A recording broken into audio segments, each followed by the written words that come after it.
வணக்க மக்களே, நாம இந்த ஆரோக்கியமான எச்சரிக்கை பதிவில் தயிரில் நிறைந்திருக்கக்கூடிய ஒரு சில தீமைகளை பற்றி தான் பார்க்க போகிறோம். என்னது தயிரில் தீமை இருக்கா அப்படின்னு நீங்கள் கேட்கலாம். ஆமாம் மக்களே, தயிர் நீங்கள் கால நேரம் பார்க்காம எல்லா நேரங்களையும் சாப்பிட்டுட்டு இருந்தீங்க அப்படின்னாலும், ஒரு சில உணவுப் பொருட்களோட தயிரை நீங்கள் சேர்த்து சாப்பிட்டுட்டு இருந்தீங்க அப்படின்னாலும் அது உங்களுக்கு தீமைகளை தான் கொடுக்கும்.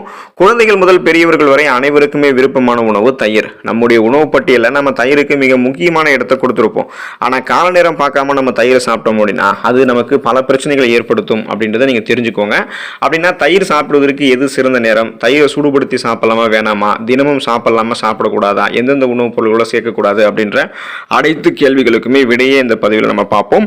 அதை பார்க்கறதுக்கு முன்னாடி இந்த வீடியோவுக்கு மட்டும் ஒரு லைக் கொடுத்துட்டு இந்த தகவலை உங்களுக்கு தெரிஞ்சவங்களுக்கும் ஷேர் பண்ணிடுங்க. இது அவங்களுக்கும் பயனுள்ளதாக இருக்கக்கூடிய ஒரு ஆரோக்கியமான பதிவு தான். இது போன்ற அப்டேட்ஸ்கள் நீங்கள் தொடர்ந்து பார்க்கறதுக்கு நம்மளுடைய ஹெல்த் நியூஸ் தமிழ் சேனலை சப்ஸ்கிரைப் பண்ணிட்டு பக்கத்தில் இருக்கக்கூடிய பெல் பட்டனையும் கிளிக் பண்ணி ஆல் அப்படின்ற ஆப்ஷனையும் செட் பண்ணி வச்சுக்கோங்க. அப்போ தான் நான் போடக்கூடிய எல்லா ஹெல்த் அப்டேட்ஸும் உங்களுக்கு நோட்டிஃபிகேஷனோட அடிக்கடி வந்து சேரும். சரி வாங்க மக்களே, இப்போ வீடியோக்குள்ளே போயிடலாம். கால நேரம் பார்க்காம நீங்கள் தயிரை சாப்பிட்டீங்க அப்படின்னா அது உங்களுக்கு பல பிரச்சனைகளை ஏற்படுத்தும். அப்படின்னா தயிர் சாப்பிடுவதற்கு எது சிறந்த நேரம்னு கேட்டிங்கன்னா நண்பகலுக்கு முன்பாக தயிர் சாப்பிடுவது நல்லதுங்க மக்களே. நண்பகலுக்கு முன்பான நேரம் எதுன்னு கேட்டிங்கன்னா காலை உணவுக்கும் மதிய உணவுக்கும் இடைப்பட்ட நேரம், அதுதான் நண்பகல் நேரம். அந்த நேரத்தில் நீங்கள் தயிர் சாப்பிடலாம், அதுதான் உங்களுக்கு சிறந்த நேரம். ஸோ அந்த நேரத்தில் உரைய வைத்து தயிர் எடுத்துக்கொள்வது ரொம்ப ரொம்ப நல்லது. நீங்கள் வந்து உரைய வைத்து தயிர் சாப்பிட்றது உங்களுக்கு வந்து பார்த்தீங்கன்னா எப்போவுமே மண் சட்டியில் உரைய வச்சு சாப்பிட்டீங்கன்னா இன்னும் உங்களுக்கு நல்லது. நீங்கள் ஒருபோதுமே வந்து இரவில் தயிர் சாப்பிடக்கூடாது. இரவில் தயிர் சாப்பிட்டீங்க அப்படின்னா சளி, இருமல், காய்ச்சல், ஆஸ்துமா போன்ற பிரச்சனைகள்லாம் உங்களுக்கு ஏற்படும். இந்த ப்ராப்ளம் இருக்கும்போதே நீங்கள் இரவில் தயிர் சாப்பிட்டீங்கன்னா அந்த ப்ராப்ளத்தை அது இன்னும் இருமடங்கு ஆக்கிடும். அதனால் நீங்கள் காலை உணவுக்கும் மதிய உணவுக்கும் இடைப்பட்ட நேரம், அந்த நண்பகல் நேரத்தில் மட்டும் தயிர் சாப்பிடுங்க. இரவில் தயிர் சாப்பிடாதீங்க. இரவில் நீங்கள் எப்படி தயிர் சாப்பிடக்கூடாதோ அதே போல் காலையில் இருந்ததும் வெறும் வயிற்றில் தயிர் சாப்பிடக்கூடாது. காலையில் இருந்ததும் வெறும் வயிற்றில் தயிர் சாப்பிடக்கூடிய பழக்கம் உங்களுக்கு இருந்துச்சு அப்படின்னா ரத்த அழுத்தம் உங்களுக்கு ஏற்படும். அதாவது பிபி என்று சொல்லக்கூடிய பிளட் ப்ரெஷர், அந்த ப்ராப்ளத்தால் நீங்கள் அஃபெக்ட் ஆவீங்க. எனவே அது போலையும் நீங்கள் எடுத்துக்காதீங்க. தயிரை வந்து ஒரு சில பேரெல்லாம் சூடுபடுத்தி சாப்பிடுவாங்க, தாளித்து சாப்பிடுவாங்க. இந்த எண்ணெய், மிளகாலாம் போட்டு கடுகெல்லாம் போட்டு தாளித்து சாப்பிடுவாங்க.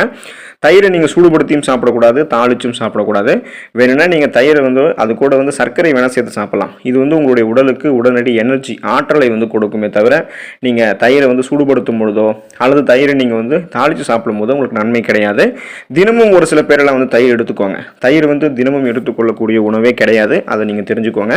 தயிர் வந்து ரத்த குழாய்களில் அடைப்பை ஏற்படுத்தும். நீங்கள் தொடர்ந்து எடுத்துக்கிட்டே இருந்தீங்க அப்படின்னா, தொடர்ந்து நீங்கள் தினமும் தயிர் சாப்பிட்டீங்க அப்படின்னா உடல் வீக்கம், அரிப்பு, அக்கி போன்ற பிரச்சனைகள்லாம் உங்களுக்கு ஏற்படக்கூடும். தயிர் நீங்கள் தொடர்ந்து சாப்பிடுவதன் மூலமாக உடலில் கொழுப்பு அதிகமாக சேர்வதால் ரத்த குழாய்களில் அடைப்பு, சர்க்கரை நோய் போன்ற பிரச்சனைகள்லாம் உங்களுக்கு வந்து உருவாகும். எனவே நீங்கள் தினமும் தயிர் சாப்பிடுவதை தவிர்க்கணும். தினமும் தயிர் சாப்பிடுவதை தவிர்த்துட்டு வாரத்தில் 2 அல்லது 3 நாட்கள் மட்டுமே நீங்கள் தயிர் சாப்பிடணும்.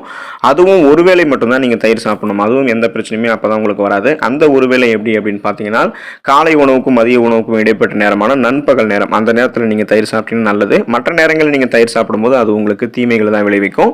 தயிரை நம்ம எந்தெந்த உணவுப் பொருட்களோட சேர்த்து எடுத்துக்கொள்ளக்கூடாது அப்படின்றத பற்றியும் தெரிஞ்சுக்குவோம். தயிரோட நீங்கள் வெங்காயத்தை சேர்த்து எடுத்துக்கொள்ளக்கூடாது. வெங்காயத்துடன் தயிர் சேர்க்கிறத நீங்கள் தவிர்க்கணும். மக்கள் பெரும்பாலும் இந்த தயிர் பச்சடி, அப்புறம் ரைதா அப்படின்லாம் சொல்லுவாங்க, வெங்காய பச்சடி அப்படின்லாம் சொல்லுவாங்க. தயிரோட நீங்கள் இந்த மாதிரி எடுத்துக்கொள்ளக்கூடாது. தயிர் வந்து குளிர்ச்சியானது, அதே நேரத்தில் வெங்காயம் வந்து உங்களுடைய உடலில் வெப்பத்தை உற்பத்தி செய்யும் அப்படின்றதால இந்த பழக்கத்தை நீங்கள் உடனடியாக நிறுத்தணும். இல்லை இந்த கலவைகளை நீங்கள் தொடர்ந்து சாப்பிடும்போது உங்களுக்கு அலர்ஜி ஏற்படுது அப்படின்னா சொறி, அரிக்கக்கூடிய தோல் அலர்ச்சி, தடிப்பு தோல் அலர்ச்சி மற்றும் பிற ஸ்கின் டேமேஜ்கள், பிற தோல் ஒவ்வாமைகள், ஸ்கின் டிசீஸ் எல்லாம் உங்களுக்கு வந்து ஏற்படுத்தக்கூடும்.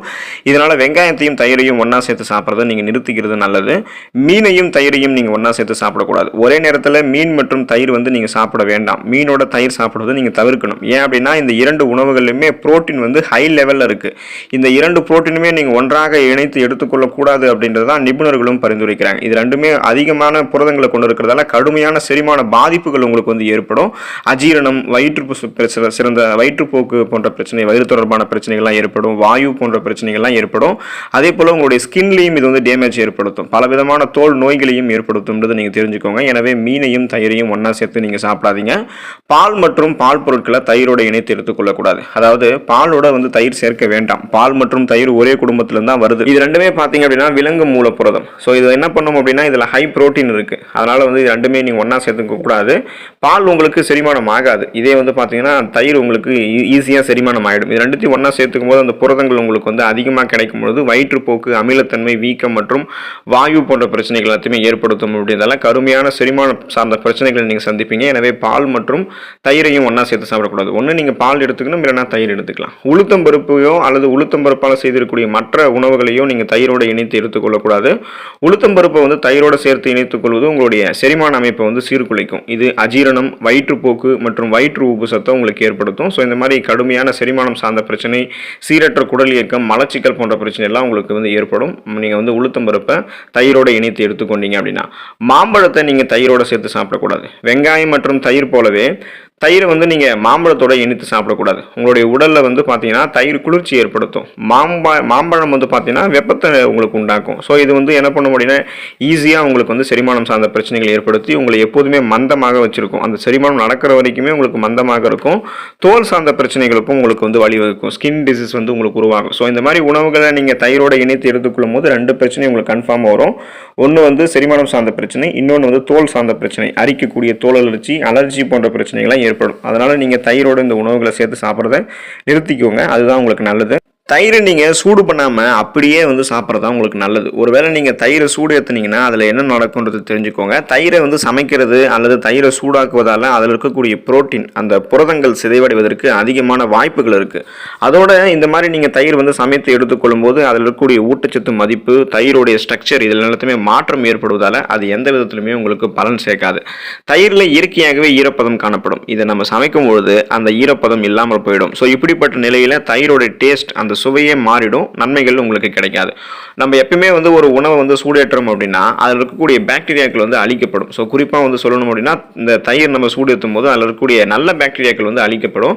இது ஒரு பாதுகாப்பு முறை இல்லை அப்படின்றதவங்களும் சொல்கிறாங்க. அதனால் நீங்கள் நல்ல பாக்டீரியாக்கள் உங்களுடைய குடலுக்கு கிடைச்சி குடலுடைய ஆரோக்கியத்தை தயிர் மேம்படுத்தும். நீங்கள் அந்த மாதிரி டைமில் தயிரை சூடுபடுத்தி எடுத்துக்கிட்டிங்கன்னா அதில் இருக்கக்கூடிய பாக்டீரியாக்கள் அழிக்கப்பட்டதால் அது உங்களுக்கு 1% கூட நன்மையை தராது.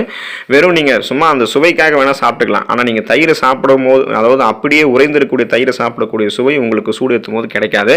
பச்சையாக நீங்கள் தயிரை சாப்பிடும் போது இருக்கக்கூடிய அந்த டேஸ்ட், சுவை வந்து அதை சமைத்ததுக்கு அப்புறம் உங்களுக்கு நிச்சயமாக இருக்காது. அது நன்மைகளையுமே உங்களுக்கு கொடுக்காது. இதே நீங்கள் தயிரை வந்து சமைக்காமல் அப்படியே வந்து பார்த்தீங்கன்னா உறைந்திருக்கக்கூடிய தயிரை சாப்பிடும்போது உங்களுக்கு நிறைய நன்மைகள் கிடைக்கும். அதுதான் ரத்த அழுத்தத்தை வந்து கட்டுப்படுத்தி நல்ல கொலஸ்ட்ராலை உங்களுக்கு அந்த தயிர் வந்து கொடுக்கும்.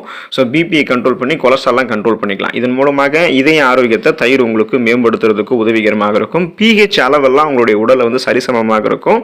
தயிரில் வந்து புரோட்டீன் அதிகமாக இருக்குது. ஸோ நம்ம வந்து தயிரை பச்சையாக சாப்பிட்றது தான் நம்மளுக்கு ரொம்ப ரொம்ப நல்லது. அப்படி சாப்பிடும்போது தான் அந்த ஹை புரோட்டீன் நம்ம கிடைக்க ஆரம்பிக்கும் போது புரோட்டீன் இல்லாதால நமக்கு என்னென்ன குறைபாடுகள் ஏற்படுதோ அந்த நோய் எல்லாத்தையுமே தயிர் வந்து நமக்கு குணப்படுத்திடும். ஸோ தயிரை நம்ம வந்து எப்போதுமே எப்படி எடுத்துக்கணும்னு பார்த்தீங்கன்னா உறைந்து இருக்கக்கூடிய தயிரை தான் சாப்பிடணும். உறையாமல் இருக்கக்கூடிய தயிரை வந்து நம்ம எடுத்துக்கிட்டோம் அப்படின்னா வாந்தி, தலை சுற்றல் போன்ற பிரச்சனைகள்லாம் ஏற்படும். அதனால் நீங்கள் தயிரை உரைய வச்சு சாப்பிடுங்க, நல்லது. உரைய வச்ச தயிரை வந்து மண் சட்டியில் இன்னும் நீங்கள் உரைய வச்சு சாப்பிட்டீங்கன்னா அது இன்னமும் உங்களுக்கு ஆரோக்கிய நன்மைகளை அப்படியே ஊட்டச்சத்துக்களை கூட்டி தரும். அதனால் நீங்கள் மண் சட்டியில் தயிரை உரைய வச்சு சாப்பிட்றது ரொம்ப ரொம்ப நல்லது. இது மாதிரி நீங்கள் எடுத்துக்கிட்டீங்க. அதே போல் உறைந்த தயிரில் காணப்படக்கூடிய தெளிந்த நீரை நீங்கள் குடிக்கும் போது தலைச்சூடு, வாந்தி, பித்தம், மயக்கம் இது எல்லாமே உங்களுக்கு வந்து உடல் சூடு இதெல்லாமே வந்து பார்த்தீங்கன்னா நீங்க ஆரம்பிக்கும். ஸோ அதுக்காகவும் நீங்கள் தயிரில், அந்த உறைந்த தயிரில் இருக்கக்கூடிய நீரை எடுத்துக்கொள்ளலாம். எனவே நீங்கள் தயிர் வந்து ஒரு ஆரோக்கியமான உணவுப் பொருள் அப்படின்றதுல யாருக்கும் வந்து சந்தேகம் கிடையாது. ஆனால் தயிரோட நம்ம எடுத்துக்கொள்ளக்கூடிய உணவுகளோட அதே போல் தயிர் கூட நம்ம வந்து பார்த்திங்க அப்படின்னா சூடுபடுத்தி சாப்பிட்றது, ஸோ இந்த மாதிரி அதனுடைய ஆரோக்கிய நன்மைகளை கெடுக்கக்கூடிய வகைகளில் தயிரை எடுத்துக்கிட்டோம் அப்படின்னா இந்த மாதிரி தீமைகள் ஏற்பட தான் செய்யும்.